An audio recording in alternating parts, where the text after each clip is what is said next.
7ই নভেম্বরকে আমরা এত গুরুত্ব দিচ্ছি কেন?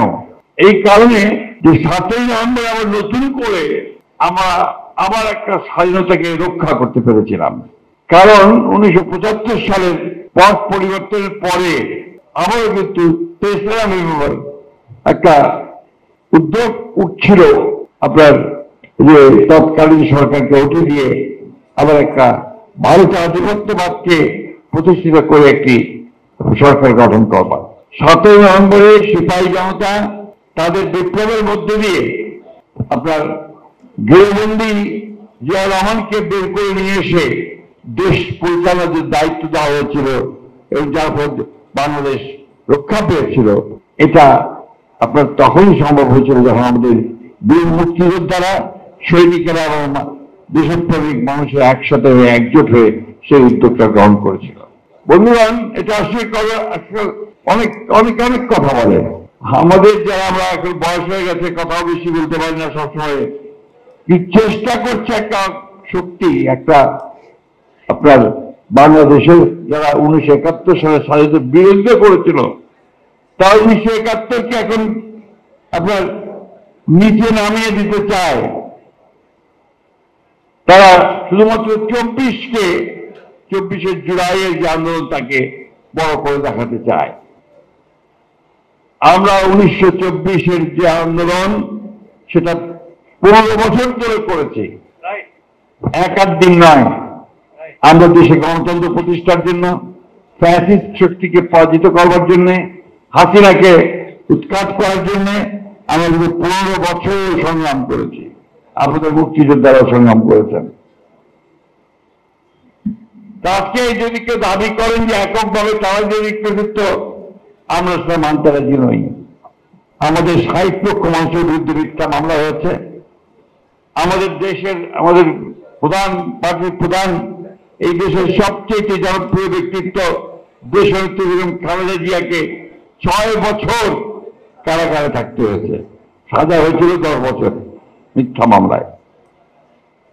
আমাদের যত আপনার সিনিয়র নেতৃবৃন্দ আছেন বিএনপির, এমন একজন ব্যক্তি নাই, হাফিজ ভাই সহ সকলে সহ, যাদের এখানে শত শত মামলা ছিল না। আমাদের আবার 440টা মামলা ছিল বোধ হয়। এই একটা অবস্থার মধ্যে আমরা যুদ্ধ করেছি, সংগ্রাম করেছি। আমাদের ইলিয়াস ভাই সহ 1700 মানুষকে খুন করে দেওয়া হয়েছে, 20,000 মানুষকে খুন করা হয়েছে। একটা ফ্যাসিবাদী দানবীয় রাষ্ট্র কায়েম করা হয়েছিল শেখ হাসিনার নেতৃত্বে। আমরা সেটার বিরুদ্ধে লড়াই করেছি। আজকে এখানে বিভক্তি আমরা আনতে চাই না, কিন্তু অত্যন্ত পরিকল্পিতভাবে কিছু কিছু শক্তি, কিছু কিছু মানুষ এখানে বিভক্তি আনতে চায়। 1971 সালকে যারা ভুলিয়ে দিতে চায়, তাদের লক্ষ্য একটাই, যে তারা 1971কে অস্বীকার করতে চায় এবং আমরা যে বাংলাদেশে একটা স্বাধীন সার্বভৌম রাষ্ট্র হয়েছি লড়াই করে যুদ্ধের মধ্য দিয়ে, আমাদের নেতা শহীদ জিয়া রহমানের ঘোষণার মধ্য দিয়ে, সেটাকে তারা অস্বীকার করতে চায়। আমরা এই ব্যাপারে খুব পরিষ্কার করে বলতে চাই, 1971 সালকে ভুলিয়ে দেওয়ার কোনো অবকাশ নেই। কারণ ওটাই হচ্ছে আমাদের জন্মের ঠিকানা। এই দেশের, এই ভূখণ্ড একটা স্বাধীন দেশ হিসাবে মর্যাদা পেয়েছে। এটা আমাদের মনে রাখতে হবে সবসময়। 1971 হচ্ছে আমাদের অস্তিত্বের কথা, আমাদের পরিচিতির কথা, আমাদের স্বাতন্ত্র্যের কথা। সেই দিন যে ঘোষণা হয়েছিল স্বাধীনতার, সেই ঘোষণা হচ্ছে আমাদের নতুন জাতি হিসেবে আত্মপ্রকাশের কথা।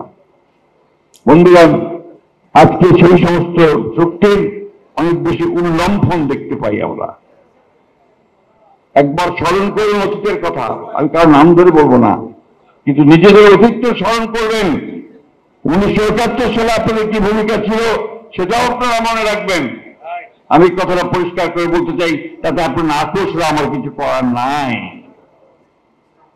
সেদিন আপনারা সেই মুক্তিযুদ্ধকে গোলমাল বলে আখ্যায়িত করেছেন, কিছু দুষ্কৃতিকারীর একটা অভ্যুত্থানের কথা বলে আপনারা চিহ্নিত করার চেষ্টা করেছিলেন এবং যা আমরা হত্যা করছিল তাদের সঙ্গে হাতে হাত মিলিয়ে আপনারা এই দেশের মানুষকে হত্যা করেছিলেন এবং আমাদের বহু গুণী জ্ঞানী ব্যক্তিকে সেদিন হত্যা করে বদ্ধভূমিতে নিয়ে ফেলে দিয়েছিলেন। আমরা এগুলো ভুলিনি।